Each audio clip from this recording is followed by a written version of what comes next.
Expiration के बाद, normal expiration के बाद जितना एयर लेफ्ट होता है इन लंग्स, ठीक है, air left in lungs after normal expiration, उसको बोल रहे हैं फंक्शनल रेजिडुअल कैपेसिटी। ठीक है, कैपेसिटीज वाले में मैंने बोला ना उल्टा होता है, यहाँ पे सब चीजें नॉर्मल चलती हैं और उल्टी चलती हैं। ठीक है, तो फंक्शनल रेजिडुअल कैपेसिटी क्या है? नॉर्मल एक्सपायरेशन के बाद कितना एयर लेफ्ट बचा लंग्स में, वो है फंक्शनल रेजिडुअल कैपेसिटी। और रेजिडुअल वॉल्यूम क्या था जो हमने पीछे पढ़ा, वो था फोर्सिबल एक्सपायरेशन के बाद में कितना वॉल्यूम ऑफ एयर जो है लंग्स में बचा। ठीक है, आई होप क्लियर होगा। तो फंक्शनल रेजिडुअल में हमारे पास क्या होता है, देखो रेजिडुअल है तो आर भी तो आएगा ही आएगा, और क्या हो रहा है नॉर्मल एक्सपायरेशन के बाद। ठीक है, तो एक्सपायरेशन आ गया तो यहाँ पे आप लोग क्या जोड़ दोगे, ईआर भी जोड़ 2500 टू 2200 इसका जो है डेटा आएगा, तो वो आप कैलकुलेट करके निकाल सकते हो। ठीक है, रेजिडुअल वॉल्यूम कितना था 1100 से 1200 और ये कितना था 1000 से 1100, तो आप जब ऐड करोगे तो लगभग इतना ही आएगा इसका आंसर। ठीक है, तो ये हो गया। इसके बाद हमारे पास क्या आता है fourth, which is vital capacity. Vital capacity क्या होता है हमारे पास में, ये इसकी जो डेफिनेशन है एनसीईआरटी में बहुत ज्यादा कंफ्यूज करती है। इसको देखो कि वो बोलना चाह रहा है, एनसीईआरटी में लिखा हुआ है कि air expired by most forceful expiration after a deep inspiration, यानी कि इसमें क्या हो रहा है, सपोज हमने एक डीप इंस्पायरेशन करी, डीप इंस्पायरेशन मतलब हमने बहुत ही गहरी सांस ली, ठीक है, उसके बाद हमने बहुत ही फोर्सफुल एक्सपायरेशन किया।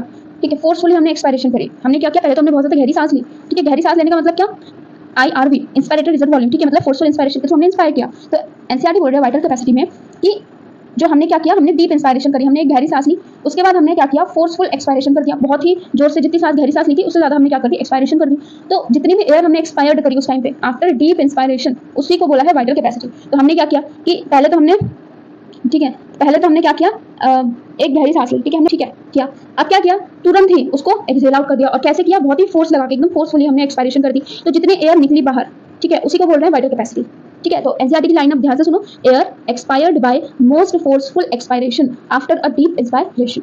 आई होप अभी क्लियर हो गई होगी लाइन। तो इसमें हम क्या ऐड कर देंगे, TV plus IRV plus ERV, जो अप्रॉक्स कितना आएगा 4500 और 4500 ml आएगा। ठीक है, उसके बाद लास्ट इसमें आता है टोटल लंग कैपेसिटी।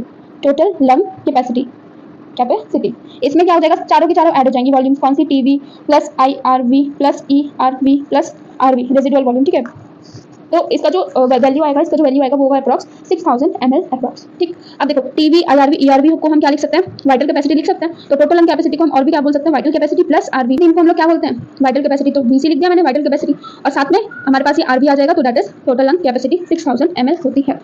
तो यहाँ पे कंप्लीट करता है ये रेस्पिरेटरी कैपेसिटी वाला टॉपिक। जिसमें आने वाले नेक्स्ट वीडियो में, दैट इज एपिसोड नंबर 6 में हम लोग कंप्लीट करेंगे एक्सचेंज ऑफ गैसेस, जिसमें आएगा हमारा ऑक्सीजन का ट्रांसपोर्ट एंड कार्बन डाइऑक्साइड का ट्रांसपोर्ट। राइट, बहुत ही सिंपल वे में पूरी की पूरी एनसीईआरटी की लाइन टू लाइन अच्छे से मैं समझा दूंगी, तो चैनल सब्सक्राइब कर लेना for that episode. Thank you so much everyone, follow for more.